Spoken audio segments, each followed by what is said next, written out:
Aleluia. Graça e paz do Senhor Jesus seja com toda a igreja. Amém, queridos? Pode se assentar, em nome de Jesus. Eu mandei... Ah, ele está aí. Eu mandei uma mensagem para ele, dizendo assim, vem para cá e tocar a guitarra. Eu pensei que ele não tinha visto. Quando eu olho para trás, olha ele aí. Paulo Sérgio. Obrigado, viu, Paulinho?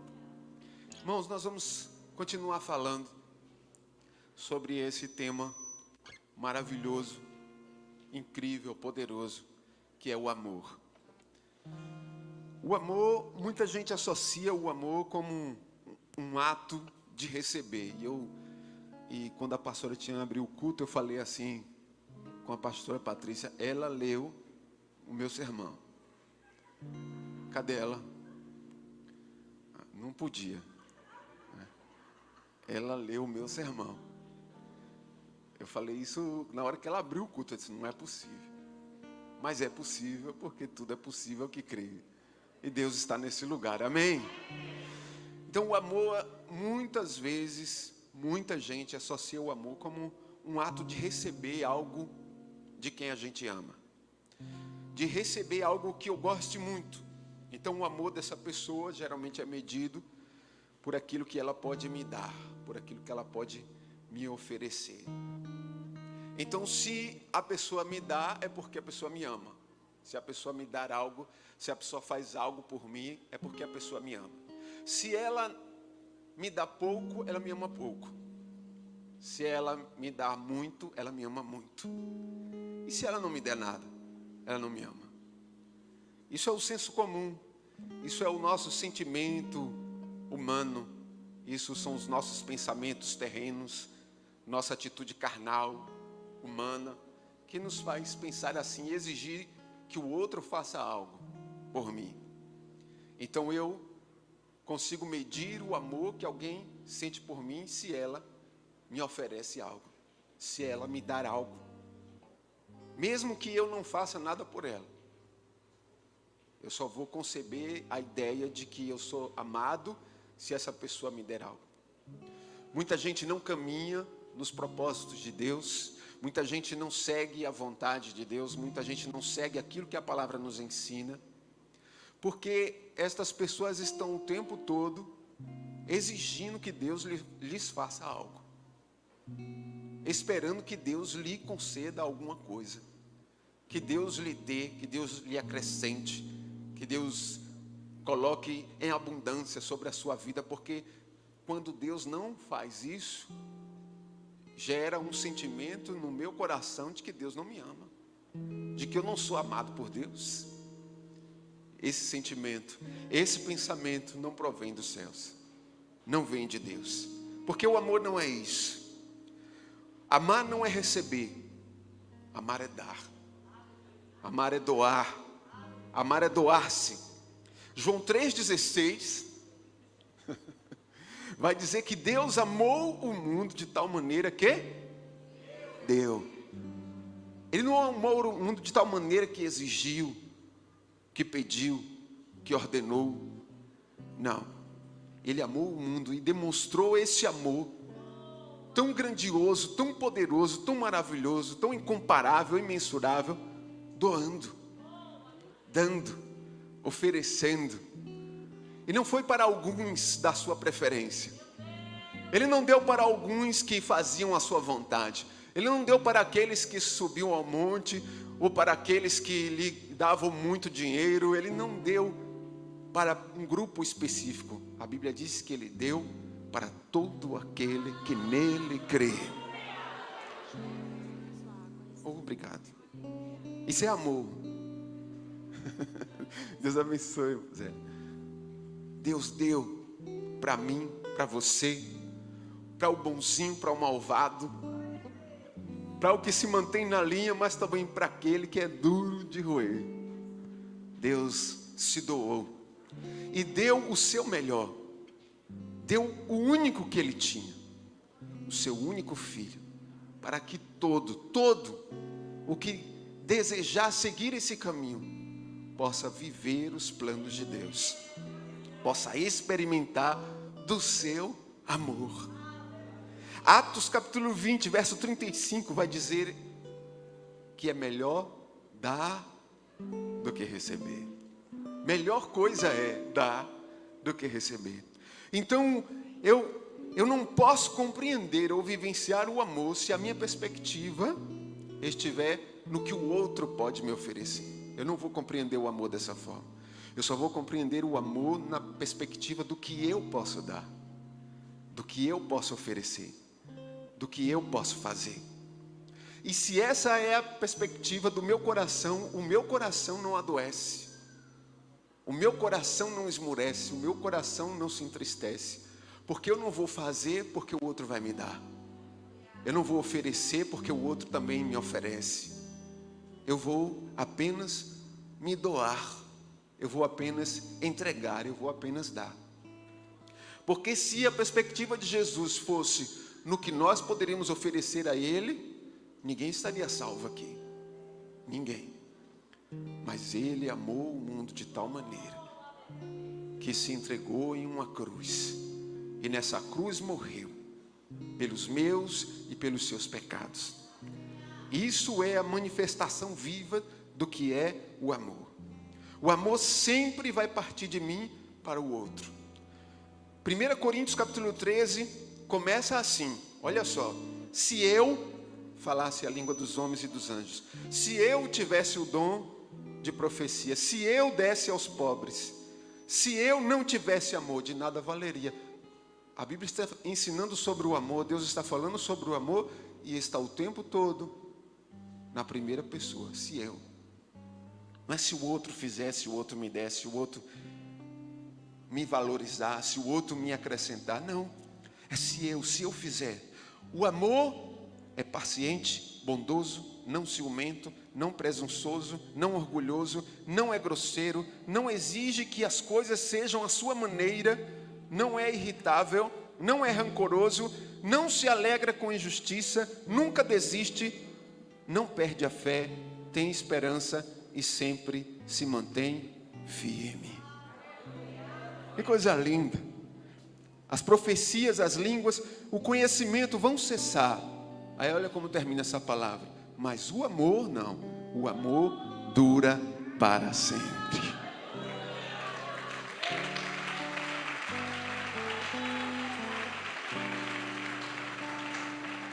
O amor é tão incrível que ele não pode ser forjado.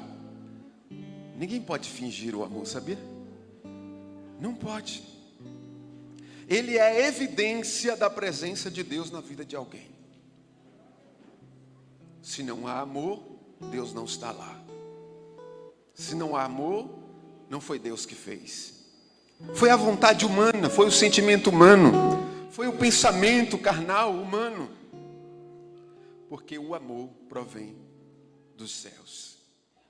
Arrepios, tremores, o cair, o frio na espinha, aquela sensação que a gente tem da presença de Deus quando Deus está, aquela risada descontrolada quando a gente sente o Espírito Santo sobre nós, isso tudo pode acontecer. São manifestações casuais da presença de Deus. Pode acontecer, mas existe algo muito sério nisso. Tudo isso pode ser forjado. Eu posso imitar, eu posso me caracterizar das manifestações do Espírito Santo. Eu posso conduzir as pessoas ao erro através de manifestações físicas da presença e da evidência do amor de Deus na minha vida, não é? Se o amor fosse forjado, se pudesse ser forjado. Mas não pode. Todas essas sensações e expressões e manifestações podem ser forjadas, mas existe uma coisa que não pode ser forjada: o fruto do Espírito. Não pode. Porque o que é o fruto do Espírito? Alguns: paz, benignidade, bondade, o próprio amor, gozo, alegria. Porque o amor está em como você trata a sua esposa. O amor está em como você cria e trata os seus filhos. O amor está em como você lidar com as pessoas. O amor está nas suas atitudes. O amor está nas suas escolhas. E não nas manifestações. Porque o amor será sempre doar. O amor será sempre executar, fazer, e não por você, mas sempre por alguém. O amor faz com que você faça escolhas, não em benefício próprio, mas em benefício da necessidade de alguém que está ao seu lado. Você vai estar sempre pensando no outro. Isso é o amor.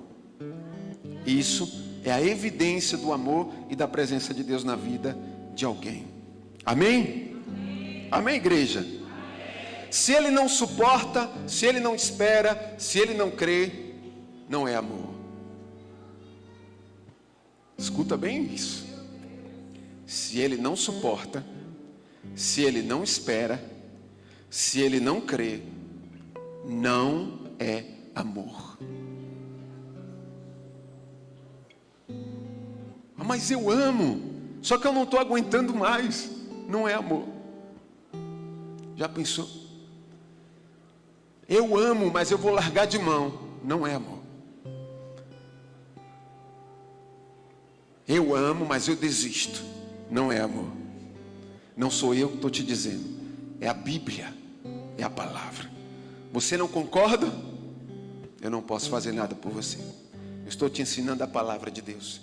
Porque a palavra de Deus que diz que o amor tudo crê, tudo espera, tudo suporta. Tudo suporta.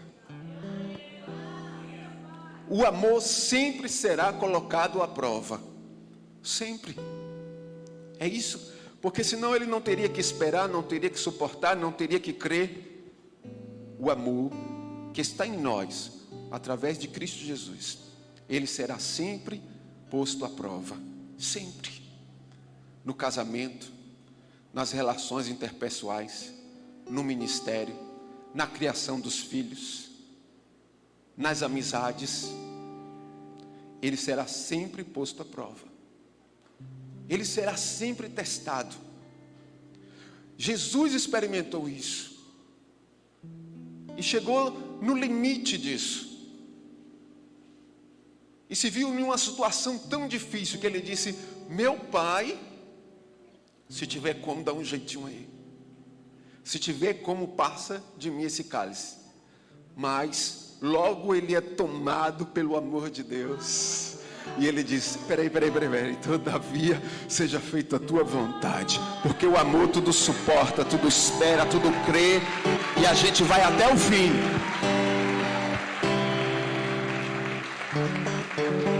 Para que a gente aprenda um pouco mais sobre o amor, nós vamos conhecer um pouco mais sobre dois personagens bíblicos incríveis. E que tem muito a nos ensinar essa noite.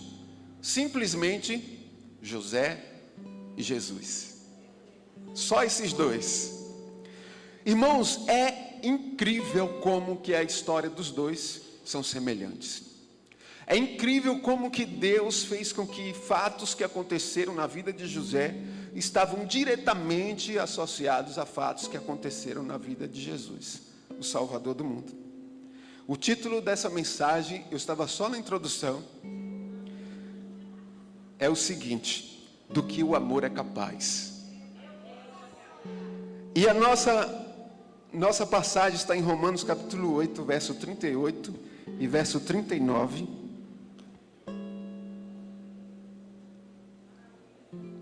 Diz assim a palavra do Senhor. Romanos 8, 38 e 39, os irmãos podem acompanhar ou nas suas Bíblias ou aqui no telão.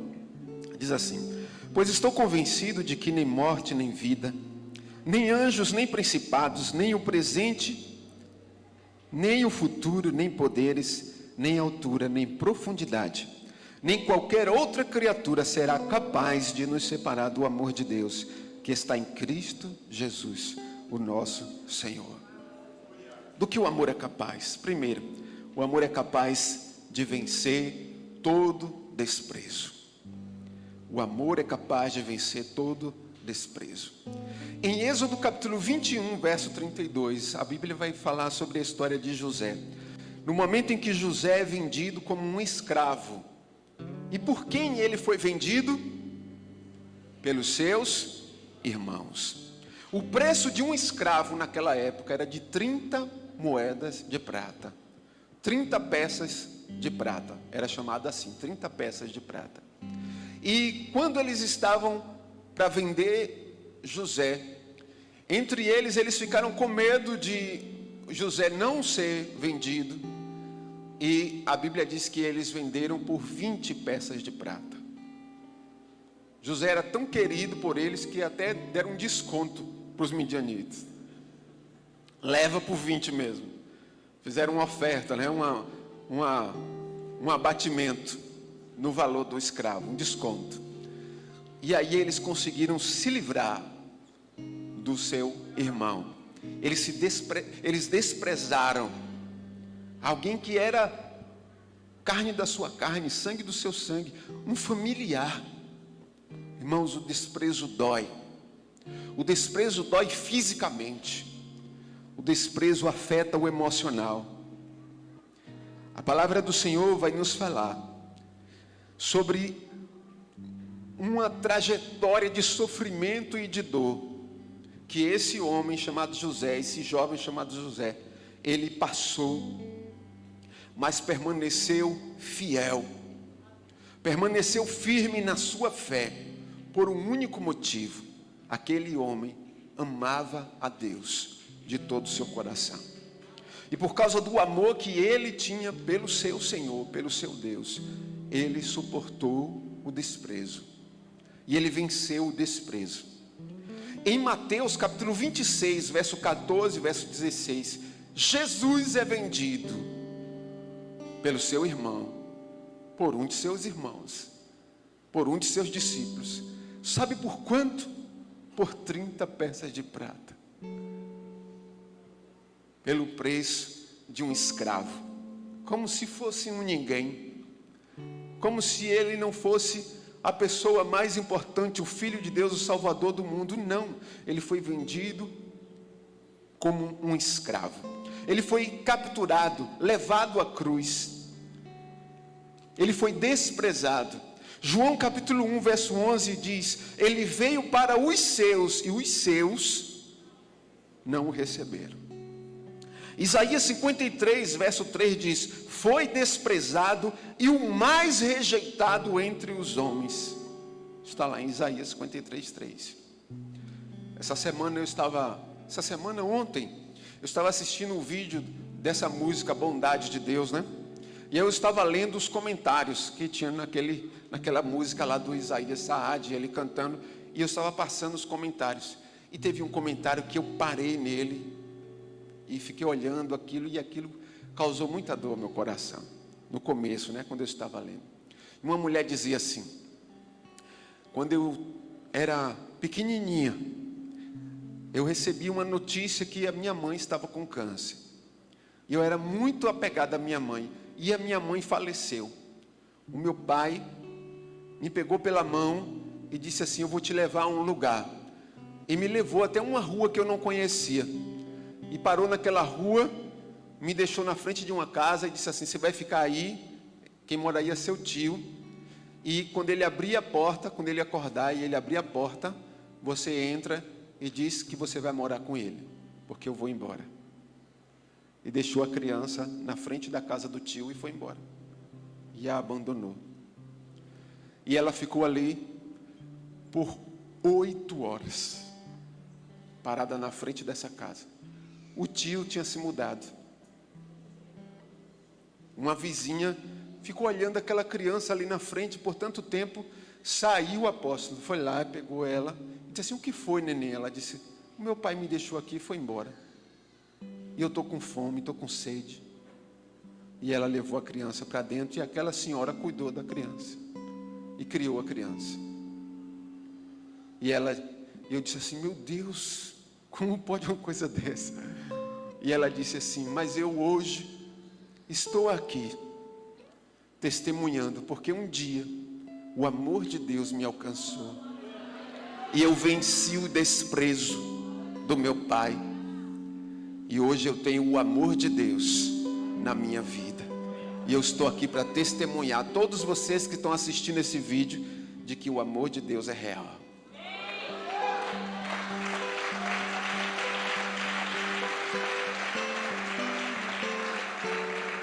A gente imagina, né?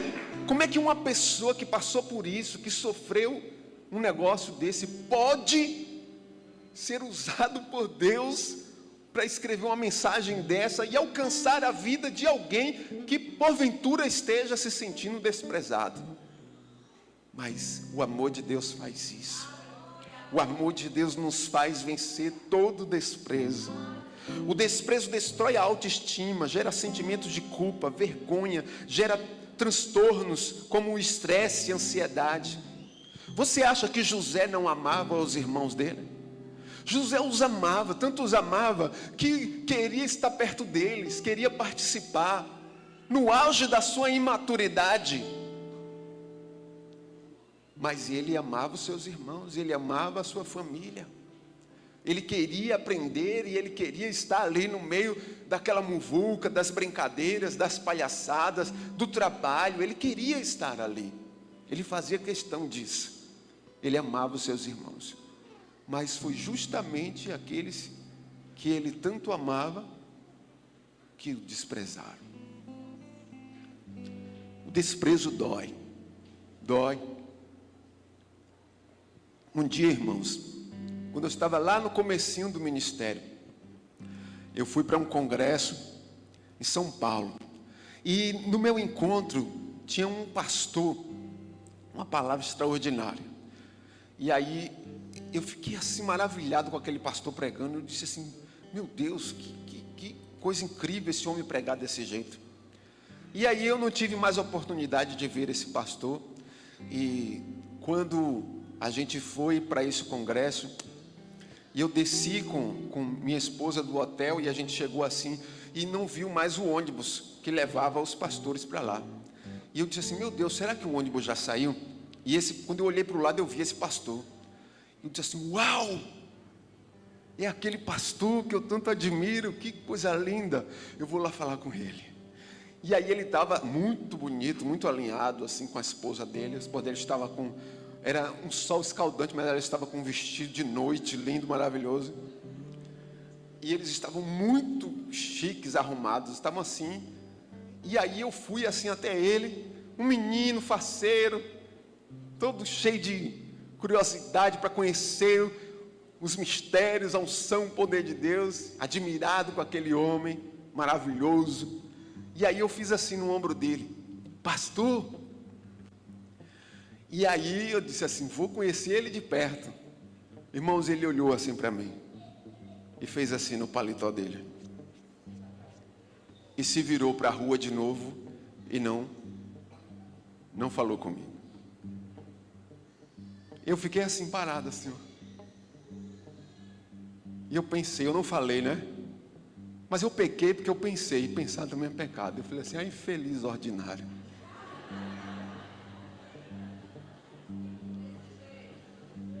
Mas doeu, irmão. Doeu demais. E eu acho que eu até falei, eu não pensei só não. Porque eu lembro que eu virei para a Paty e falei assim: infeliz ordinário. Ela falou: não fala isso não. Deixa para lá. Eu só ia perguntar a ele se o ônibus, ela deixa para lá. Deus vai prover, vai mandar. O ônibus nem tinha chegado ainda, irmãos.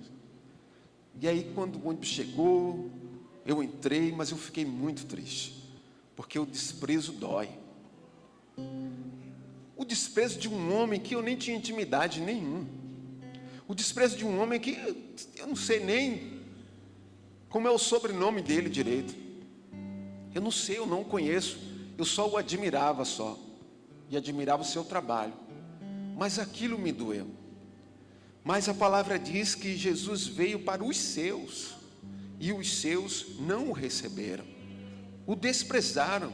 A palavra diz que ele foi desprezado e o mais rejeitado entre os homens. Ele foi rejeitado por quem ele amava. José foi rejeitado por quem ele amava. E quantos de nós não somos rejeitados? E a rejeição que dói é essa, daqueles que nós amamos. É um marido que te amou durante tanto tempo e de repente te despreza. É um pai que você tenha aquela certeza de criança no seu coração, de que vai ser amparada, vai ser cuidada, e Ele te pega pela mão e te larga na casa de um desconhecido seu. Fui ferido na casa de amigos meus. Esse desprezo, que parece ser impossível de ser vencido, o amor de Deus é capaz de vencer. O amor de Deus pode vencer todo desprezo. Pessoas são desprezadas o tempo todo, por causa dos seus vícios, por causa dos seus pecados, por causa das suas condições políticas, alguns por causa da sua condição financeira, por causa da sua idade, né? É tão difícil arrumar um emprego depois de uma certa idade, né? Porque desprezo, a sociedade despreza, acha que não serve mais, ou pelo simples fato de você pensar diferente, ou ter feito uma outra escolha diferente daquele que te despreza. Então, como agir quando eu sou desprezado? Vamos abrir um parênteses. Identifique como você se sente quando alguém te despreza. Doeu? Está fazendo mal a você? Então você identifica como seu coração ficou diante do desprezo. E o que você faz em seguida? Você não leva para o seu coração. Você não traz para o pessoal. Por quê? Porque quando alguém despreza uma outra pessoa, isso fala mais a respeito de quem desprezou do que de quem foi desprezado. Porque quem despreza não ama, não conhece o amor verdadeiro. Quem despreza não suporta, não espera, não tolera, não crê, não conhece verdadeiramente o amor. Amém? E outra coisa que você deve pensar a respeito de alguém que te desprezou: essa pessoa não é todo mundo. Não é todo mundo. Quanta gente tem apreço por você, quanta gente te ama, quanta gente te cerca, quanta gente gosta da sua presença.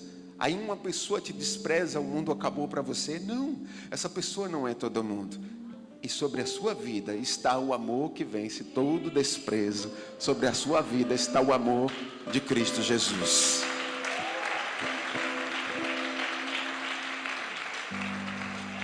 José foi desprezado, mas não escolheu a vingança. Ele escolheu o perdão.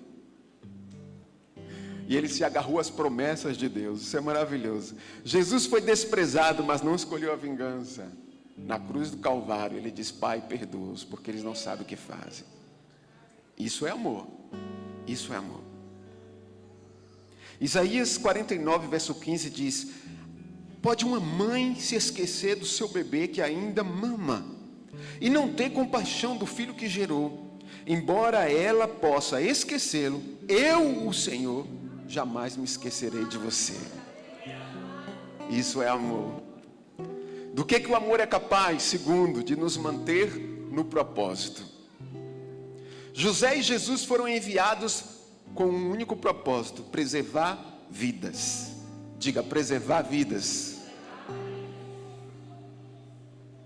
O sofrimento de ambos era um perfeito plano de redenção de Deus para buscar e salvar aqueles que se haviam perdido. Irmãos, às vezes é muito difícil se manter no propósito de Deus, não é verdade? É muito difícil.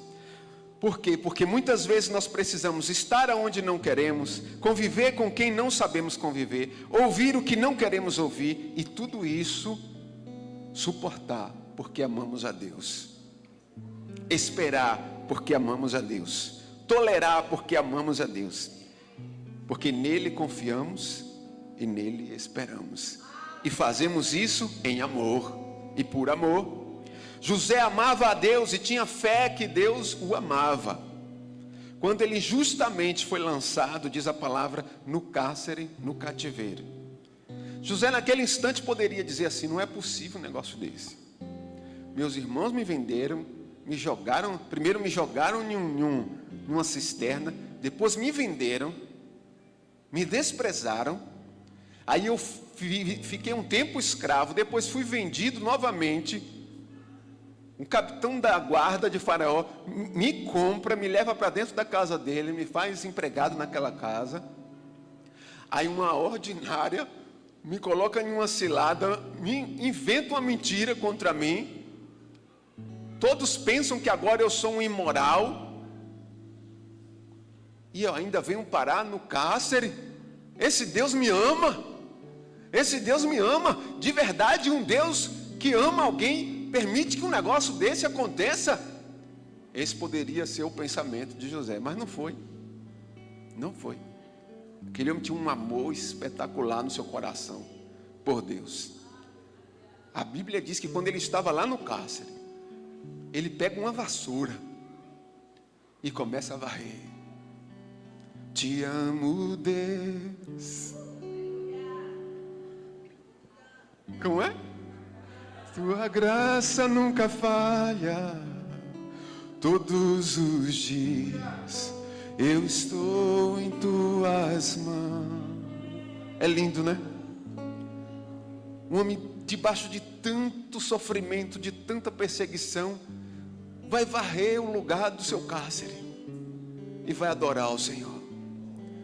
E vai lá, com o coração cheio de amor e de esperança, arruma a prisão todinha, deixa tudo bonito, tudo tinindo. Ele vai mudar o ambiente ao seu redor, porque ele é um homem cheio do amor de Deus. E não são as circunstâncias que vão dizer quem ele é, não são. É o que está dentro dele. Vamos limpar esse lugar. Vamos limpar esse lugar, porque esse lugar não está digno de um adorador, de alguém que ama a Deus. Então vamos limpar esse lugar. E limpando o seu cárcere, ele passa a ser admirado por aquelas pessoas. E começam a olhar, imagine os outros presos murmurando, reclamando o dia todo, de tudo. Daqui a pouco olha e tem um cabra lá limpando e cantando. Feliz, no meio da dor, no meio do desprezo, no meio do cárcere. És fiel em todo tempo. Eu só imagino ele cantando essa música.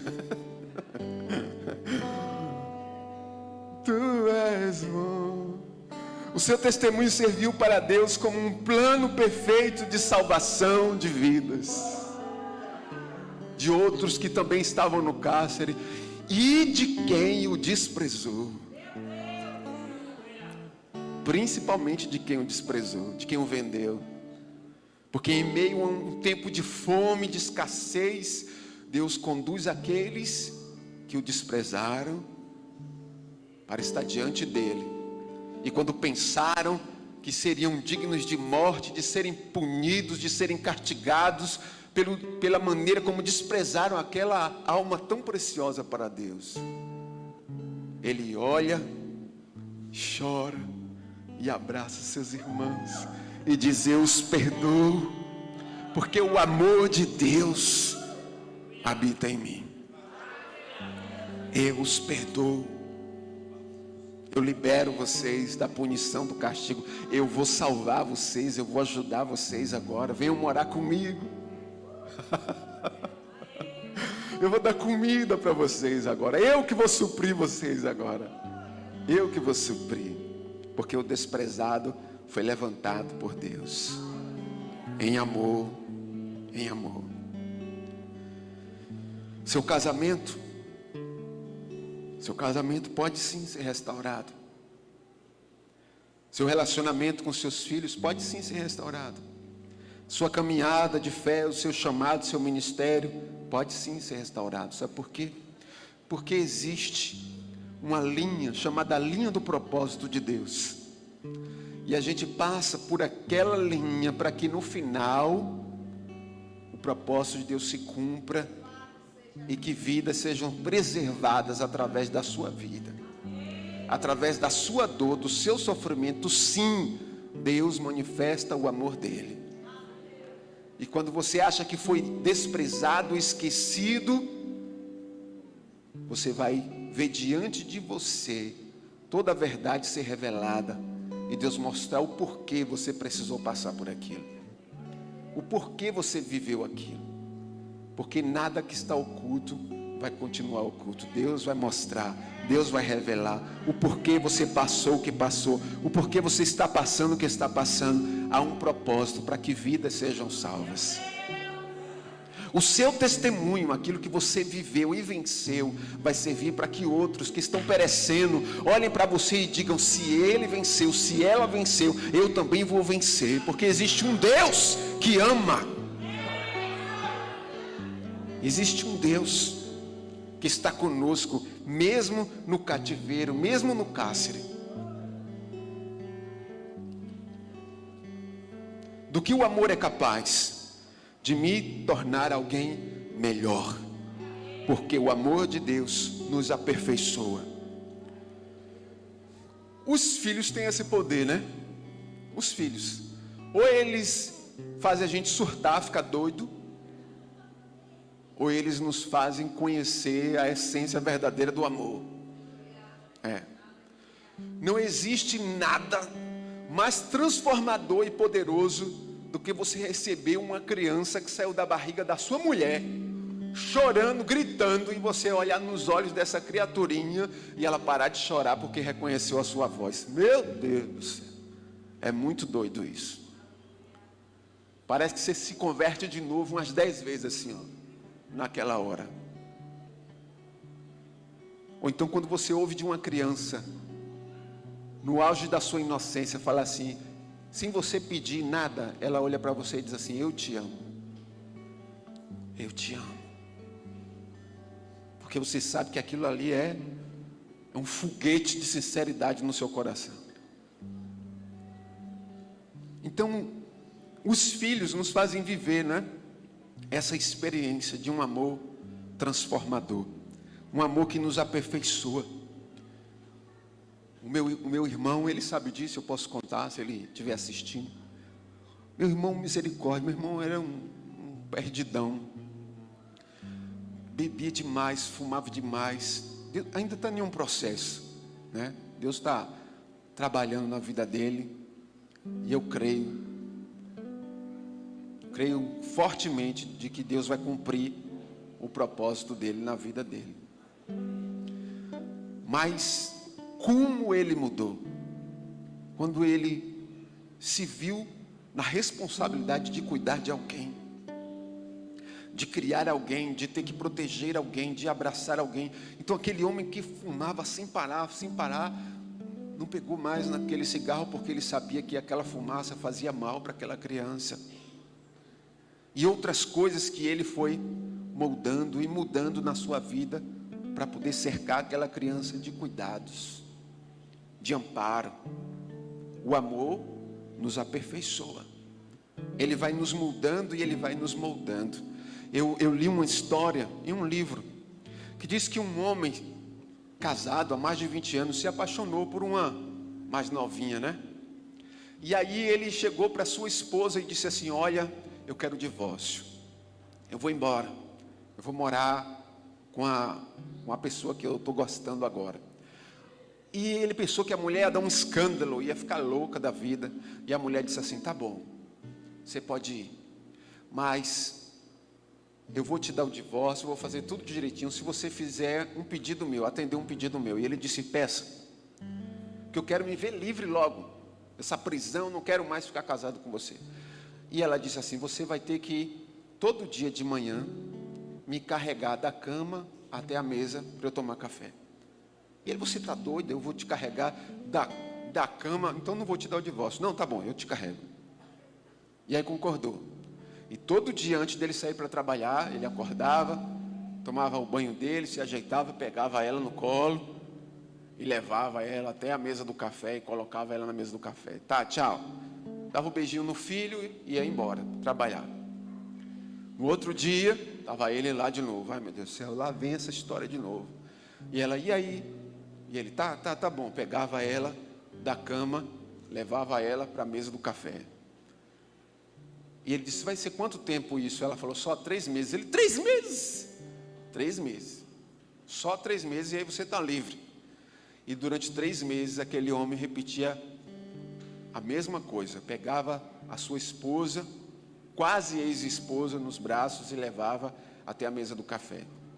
Só que nesse movimento diário, de ficar pegando ela no colinho, de ficar ali sentindo o cheirinho dela, levando ela para a mesa do café, isso foi dando um negócio dentro dele, foi mudando o coração dele, e ele trabalhando, não em favor dele, mas em favor do outro, não por ele, mas pelo outro, no caso a esposa dele. Isso foi gerando um sentimento no coração dele, e Deus foi renovando o amor, foi renovando o amor. E quando ele já estava nos últimos dias de cumprir esse propósito, ele disse assim: que besteira que eu estou fazendo, eu vou perder uma mulher dessa, eu não posso. Aí foi lá, se despediu da amante, comprou um buquê de flores, foi para casa, e quando ele chegou em casa, a esposa dele tinha falecido. Ela estava com câncer, e ela só tinha 3 meses de vida, e ela queria mostrar para ele aonde estava o verdadeiro amor. Às vezes a gente pensa que o amor está na parte boa da vida, né? Que o amor está quando a gente recebe, quando a gente ganha, quando está tudo bem, quando a gente conquista o que a gente quer, quando Deus dá tudo para a gente que a gente quer. Mas quando a gente está na dor, na dificuldade, na escassez, o senso comum diz que não há amor ali. Pelo contrário, ali o Senhor está nos aperfeiçoando, porque o amor de Deus nos aperfeiçoa. O amor de Deus nos torna melhores. O amor de Deus abre os nossos olhos para o que verdadeiramente é a vontade de Deus. José foi jogado em uma cisterna, vendido por seus irmãos, escravizado, foi caluniado pela mulher de Potifar, foi preso, foi esquecido na cadeia pelo copeiro de Faraó. Tanta coisa ruim, né? Tanta coisa difícil. Mas José não estava sendo castigado por Deus, não. José estava sendo aperfeiçoado. É o senso comum. Quando nós vemos alguns irmãos, talvez em dificuldades, nós rotulamos que ele está em pecado, ele não prosperou porque ele foi infiel, ele está doente porque ele pecou, fez alguma coisa errada, ele não consegue gerar algo na vida dele porque ele não está fazendo alguma coisa segundo a vontade de Deus. Então Jó não era um servo justo e fiel, não era. Por quê? Porque o justo, o correto, o que faz tudo certinho, também passa por dores, passa por dificuldades, porque ele também precisa ser aperfeiçoado no amor de Deus. Jesus, José, o próprio José, mas também é fato que nas adversidades nós somos aperfeiçoados em amor. Em amor. O copeiro de Faraó não se esqueceu de José, não se esqueceu. Deus o fez esquecer, porque José precisava ser aperfeiçoado. Deus o fez esquecer, porque se o copeiro do rei, quando saísse da cadeia e fez aquela promessa, quando eu chegar lá eu vou lembrar de você, eu vou falar de você. Se ele lembrasse de José, José ia ser, no máximo, o padeiro de Faraó, porque o padeiro foi enforcado, né? Ou então ia ser um assistente de cozinha, porque aquele homem ia trazer ele para si, ia cuidar dele. Mas Deus não queria assim. Deus não queria um padeiro, Deus não queria um assistente de cozinha, não queria não. Deus queria um administrador. Deus queria um homem capaz de resolver situações difíceis. Deus queria um homem capaz de resolver grandes problemas. Deus queria um homem capaz de conhecer a dor do outro, a dificuldade do outro, a fome do outro. Deus queria alguém capaz de saber o que é um outro se sentir desprezado, se sentir vendido, humilhado. Deus queria um homem assim. capaz de conhecer o que o outro está passando, o que o outro está sofrendo. Deus queria um homem justo, um homem correto, um homem aperfeiçoado no seu amor. O amor de Deus nos aperfeiçoa. Jesus foi traído, humilhado, levado à cruz, foi moído, levou sobre ele o peso do pecado da humanidade, morreu e ressuscitou ao terceiro dia. Maria Madalena corre ao encontro de Jesus, toda aquela situação, não encontra o corpo, Jesus aparece para ela, e ela, emocionada, vai tocar em Jesus. Jesus disse: não me toque ainda, não me toque ainda, porque eu ainda vou para o Pai. Você corre e diz aos meus irmãos que eu estou indo para o Pai. Não deixou ela tocar nele. E aí ele foi para o Pai, e ela foi para os irmãos. Jesus estava sendo aperfeiçoado. Jesus aperfeiçoado é. Jesus foi para o Pai. Depois a palavra vai falar em um lugar, em um caminho chamado caminho de Emaús.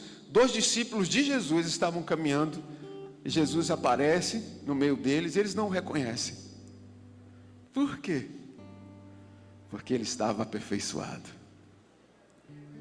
Era um outro homem.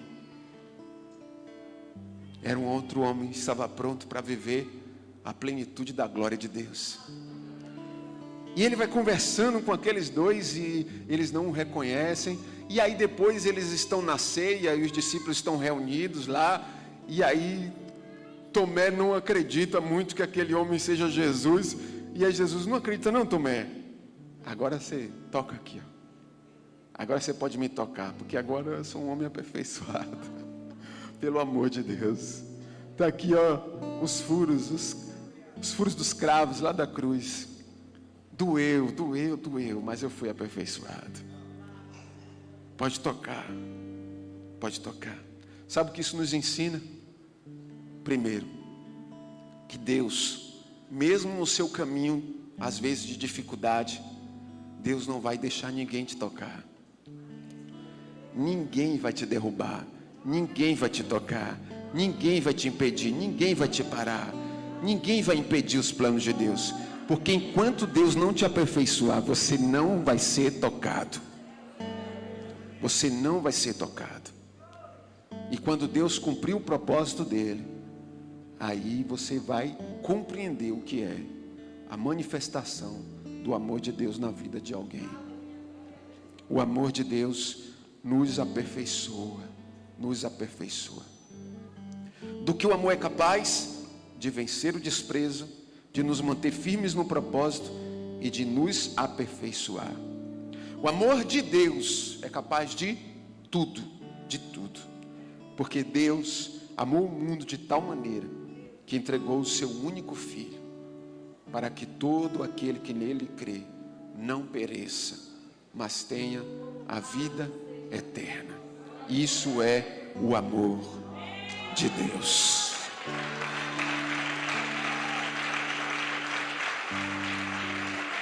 É disso que o amor é capaz. É disso que o amor de Deus é capaz. De tudo, de tudo. Porque o amor não está do outro para comigo. O amor está de dentro de mim para com o outro. Para com o outro. O amor de Deus. Por isso que o amor de Deus é de tal maneira. É de tal maneira. O que é um amor de tal maneira? É um amor que não pensa em si. É o amor que pensa no outro. Esse é o amor de tal maneira. Esse é o amor verdadeiro. É o amor de Deus, que pensou em mim e em você, quando nós ainda estávamos no lamaçal do pecado. E Ele nos viu lá no lamaçal do pecado, sujos, imundos. E Ele nos amou.